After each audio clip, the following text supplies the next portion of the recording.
አድማጮች ምሽቱን ሰበር ዜና አለ። ኮሎኔል ደመቀ ዘውዱ እነ ዘመነ ካሴን ተማጽነዋል። እነ እስክንድር ነጋና እንዲሁ እነ ታጋይ ዘመነ ካሴ በነ ኮሎኔል ደመቀ ዘውዱ በኩል ከፍተኛ ተማጽኖ እየተላከባቸው እንደሚገኝ እየተገለጸ ነው የሚገኘው። የብልጽግና ሹማምንት የሆኑትም እነ አብይ አህመድም ቢሆኑ የፋኖ ኃይሎች ከህወሓት ጎን መሰለፋቸውን ሊያቆሙ ይገባል ሲሉ መማጸናቸው እየተሰማ ነው የሚገኘው። ከዚህ ቀደም ጽንፈኞችን እናጠፋለን ሲሉ የቆዩት የብልጽግና ሹማምንትና አብይ አህመድ ህወሓት በአላማጣ ወልቃይት እንዲሁም ደግሞ በተለያዩ አጎራባች ከተሞች ላይ መጠነ ሰፊ ውጊያን መክፈቱን ተከትሎ የፋኖ ኃይሎች ከህወሓት ጎን መሰለፋቸው ፍጹም ስህተት ነው፣ ፋኖ ሊሰለፍ የሚገባው ከመከላከያ ሰራዊቱ ጎን ነው ሲሉ ጥያቄዎችን እያነሱ ነው የሚገኙት። የፋኖ ኃይሎች አሁን ላይ ከመንግስት ጋር ወይም ከብልጽግና መንግስት ጋር የሚያካሄዱትን ውጊያ እንዲያቆሙም ተጠይቋል። ታዲያ የፋኖ ኃይሎች በአፋጣኝ አፈሙዛቸውንም ወደ ህወሓት ሊያዞሩ ይገባልም እየተባለ ነው የሚገኘው። እንግዲህ ህወሓት በከፍተኛ ሁኔታ ዘመናዊ የጦር ጄቶችንና ድሮኖችን በመታጠቅ ውጊያ መክፈቱ ተሰምቷል።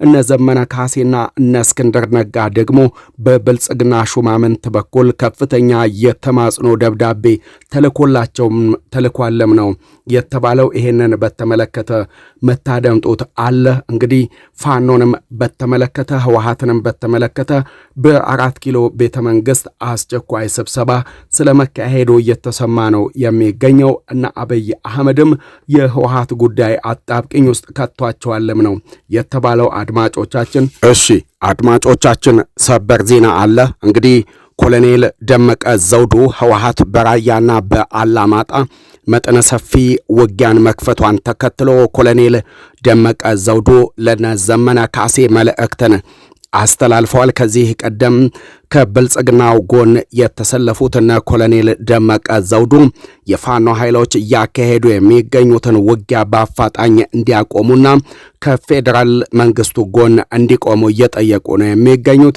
ኮሎኔል ደመቀ ዘውዱ ህወሓት ልክ እንደ ከዚህ ቀደሙ ወልቃይት ራያና አላማጣን የመሳሰሉ መሬቶቻችንን ሊቀሙን መጠነ ሰፊ ውጊያ ተከፍቶብናል፣ በከባድ መሳሪያ የታገዘ ውጊያ ተከፍቶብናል ሲሉ የተደመጡ ሲሆንም አሁን ላይ ከፌዴራል መንግስቱ ጋር ውጊያ ላይ የሚገኙት የፋኖ ኃይሎች በህወሓት ጦርነት መክፈት ጉዳይ ላይ በዝምታ መመልከታቸውን ተከትሎ ኮሎኔል ደመቀ ዘውዱ ጥብቅ መልእክትን አስተላልፈዋል። በሸዋ በወሎ በጎጃምና እንዲሁ በጎንደር ቀጠና የሚገኙ የፋኖ አደረጃጀቶችም የምትታገሉት ለህዝባቸው ህልውና ከሆነ የአማራ ህዝብ ህልውና አንደኛው ጥያቄ ወልቃይት ራያን የመሳሰሉ የማንነት ጥያቄዎች ናቸው። ህወሓት ደግሞ በድጋሚ እነዚህን አካባቢዎች ለመቀማትም በሜካናይዝድና በጦር ጄቶች የታገዘ መጠነ ሰፊ ውጊያን ለመክፈት ዝግጅቱን አጠናቋል። ስለዚህ የፋኖ ኃይሎች ያለምንም ቅድመ ሁኔታ እያካሄዱ የሚገኙትን ውጊያ ሊያቆሙ ይገባል ሲሉ የተደመጡት ኮሎኔል ደመቀ ዘውዱ ፋኖ ከፌዴራል መንግስቱ ጋር መዋጋቱን አቁሞ ከአማራ ህዝብ ጎን ሊቆም ይገባል፣ የህዝብ አለኝታ መሆኑንም በተግባር ሊያሳይ ይገባል ሲሉ ነው የተደመጡት። ታዲያ እንደ ኮሎኔል ደመቀ ዘውዱ ገለጻ ከሆነ አሁን ላይ በፋኖ ኃይሎች መካከልና በፌዴራል መንግስቱ በና አብይ አህመድ መካከል እየተካሄደ የሚገኘው ውጊያ በአፋጣኝ ሊቆም ይገባል ሲሉ የተደመጡ ሲሆን ለዚህም ደግሞ እንደ ምክንያት ያስቀመጡት ህወሓት መጠነ ሰፊ ጦርነትን ከፍቶብናል፣ በታንክና በከባድ መሳሪያ የታገዘ ውጊያ ተከፍቶብናል፣ ራሳችንን ለመከላከል ዝግጁ ነን ሲሉ የተደመጡ ሲሆንም የፋኖ ኃይሎች ግን በማንኛውም አግባብ በማንኛውም ሂሳብም የሚታገሉት ለአማራ ህዝብ የህልውና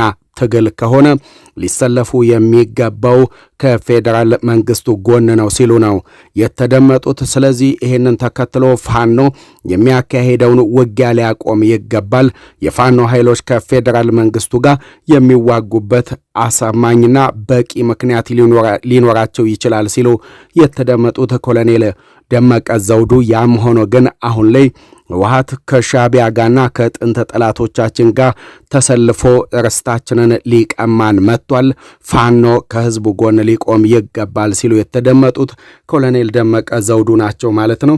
እንግዲህ አድማጮች በፌዴራል መንግስቱ በኩልም ቢሆን የብልጽግና ሹማምንት የፋኖ ኃይሎች በህወሓት በኩል ዝም ማለታቸው እንዳሳስበው እየተገለጸ ነው የሚገኘው። በመላው የአማራ ክልል ከተሞች በአገዛዙና በፋኖ ኃይሎች መካከል እየተካሄደ የሚገኘው ውጊያ አሁንም ቢሆን ተባብሶ እንደቀጠለ ይገኛል። ያም ሆኖ ግን የኢትዮጵያ መንግስት በመላው የአማራ ክልል ከተሞች ፋኖን አጠፋለሁ በሚል የገባበት ውጊያ እንዳላዋጣውና ፈጽሞ የፋኖን ኃይሎችን በትጥቅ ትግል ማሸነፍ እንደማይችል እንደተገነዘበም ነው የተገለጸ የሚገኘው። አሁን ላይ ደግሞ የአሰብ የወደብ ጉዳይን ተከትለው በኢትዮጵያና በኤርትራ መካከል ጦርነት ሊቀሰቀስ ይችላል በሚል ዓለም አቀፍ ተቋማት በከፍተኛ ሁኔታ እያስጠነቀቁ በሚገኙበት በዚህ ሰዓት ደግሞ ህወሓት በራያ በአላማጣና እንዲሁ በተለያዩ አጎራባች ከተሞችም መጠነ ሰፊ ውጊያን እንደከፈተም ነው የተገለጸው። ይህ ጉዳይ የብልጽግናን ሹማምንትም አሳስቧልም ነው የተባለው። የብልጽግና ሹማምንትም ቢሆኑ ፋኖ ከጎናችን ሊሰለፍ ይገባል፣ መከላከያ ሰራዊቱ ወልቃይት ራያና አላማጣን የመሳሰሉ የአማራን ህዝብ የህልውና ትግል ወይም የአማራን ህዝብ ወሰን ለማስጠበቅ እየተዋደቀ ይገኛል። የፋኖ ኃይሎች ግን ከጽንፈኛው ቡድን ጎን ማለትም ከህወሓት ጎንና ከሻዕቢያ ጎን መሰለፋቸው ፍጹም አግባብ አይደለም በሚል በኢትዮጵያ መንግስት በኩል እንደተተቸ እየተሰማ ነው የሚገኘው። ሌላው ደግሞ አመሻሹን የምንሰማው የሻዕቢያ ሰራዊትም ቢሆን ወደ ጎጃም፣ ወደ ወሎ፣ ወደ ሸዋና ወደ ጎንደር ዘልቆ በመግባት ጥቃት እየፈጸመብን ይገኛል በሚል እየወነጀለ የሚገኘው የብልጽግናው ሹም አብይ አህመድ ናቸው። የኤርትራው ፕሬዝዳንት ኢሳያስም በኢትዮጵያ ውስጥ የሚገኙ ታጣቂ ቡድኖችን እየደገፉና እያስታጠቁ ይገኛሉ በሚል ነው ከፍተኛ ትችትን እያስተናገዱ የሚገኙትም። ይህንንም ተከትሎ ነው በኢትዮጵያ ውስጥ ያለው ውጊያ በአፋጣኝ ሊቆም ይገባል። ይህ ሊሆን የማይችል ከሆነ የኢትዮጵያ ጥንት ጠላቶች ኢትዮጵያን ለመበታተን ሲሉ በከፍተኛ ሁኔታ በኢትዮጵያ ውስጥ የሚገኙ ታጣቂ ቡድኖችን እየደገፉ ነው በሚል ከፍተኛ ትችት እየተሰነዘረባቸው የሚገኝበት ሁነት ላይ እንገኛለን። ታዲያም ይህንንም በተመለከተ ይመስላል ጽንፈኞችን ተዋክተን ማሸነፍ ተስኖናል ሲሉ የተደመጡት የብልጽግና ሹማምንት አሁን ላይ ደግሞ በህወሓት በኩል ከፍተኛ ጦርነት መቀስቀሱን ተከትሎ አጣብቂኝ ውስጥ ገብተዋል ተብሏል። ፋኖም ከጎናችን ይሰለፍ ሲሉ ሲማጸኑ የተሰሙትም የህወሓት ሰዎች ናቸው። ወደ አድማጮቻችን ስለምትከታተሉን ስለምታደምጡን ከልብ አመሰግንን። በቀጣይ ቪዲዮቻችን እስከምንገናኝ ሰላም ጤና በያላችሁበት ይብዛልን። ሰላም ሁኑልን።